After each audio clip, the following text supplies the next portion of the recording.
guys, ito yung pinalitan natin, ignition coil. Yan, okay na yung andar nya.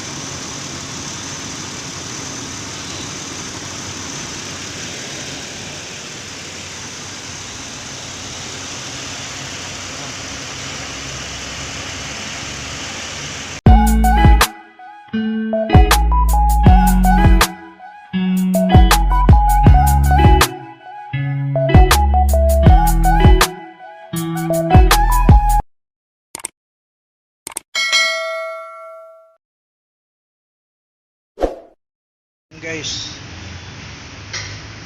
welcome to my channel, Marik Channel. Ngayon may customer naman tayo guys,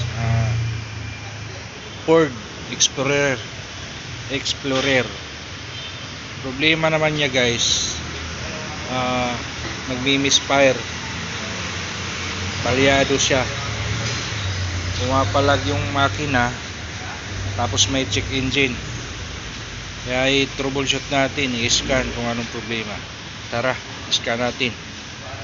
Yun, on natin yung makina. Yun, nakasaksak na yung ano natin. Yan, connector sa scanner. So, ito.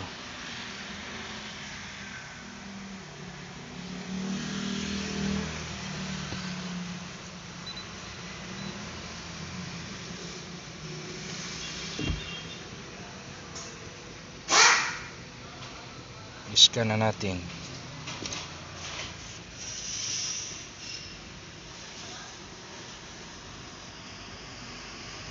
Yan, Ford Explorer 2005.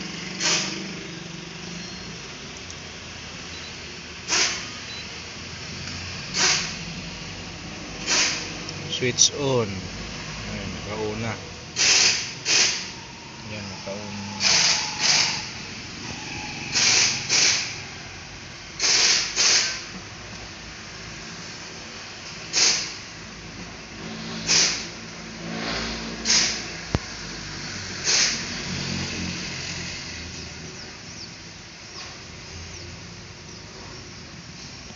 So,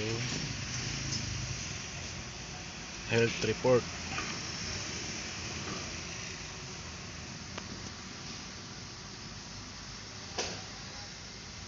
Daming fault code guys.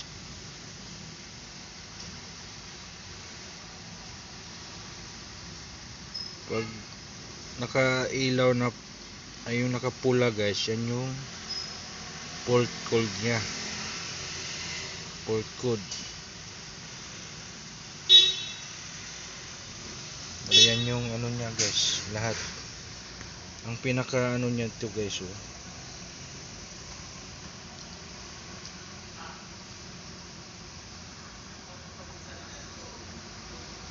misfire number 6 saka 2. Yan yung pinaka ano niya sa powertrain module.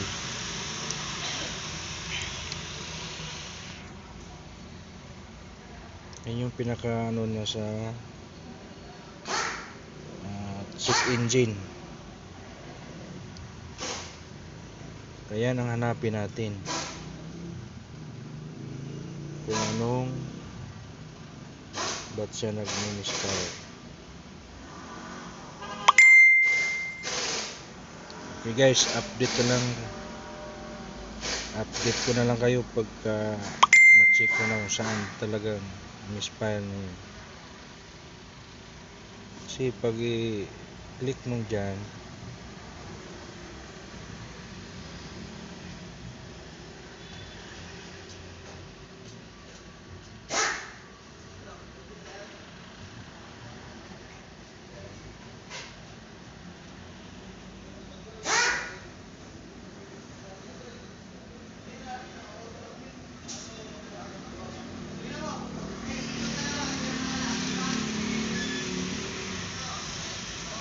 yan yung ano niya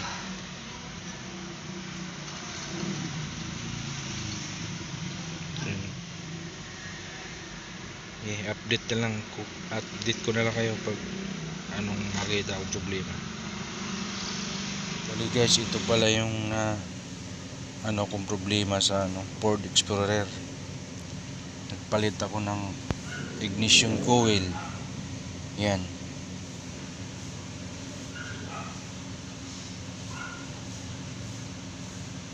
Palit ako ng ignition coil. Yan, umukay na siya. Wala nang check engine. Yan. Yan, wala na siyang check engine. Okay na yung under niya. Yan.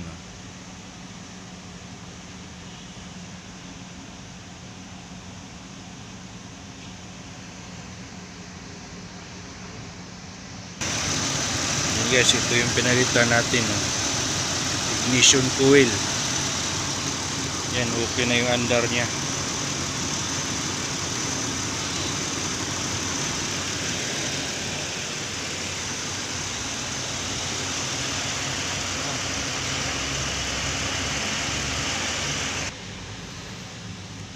Yan na guys, okay na guys. Successful naman tayong trabaho. Okay guys, bye bye. Please like and share my channel. Thank you. Subscribe.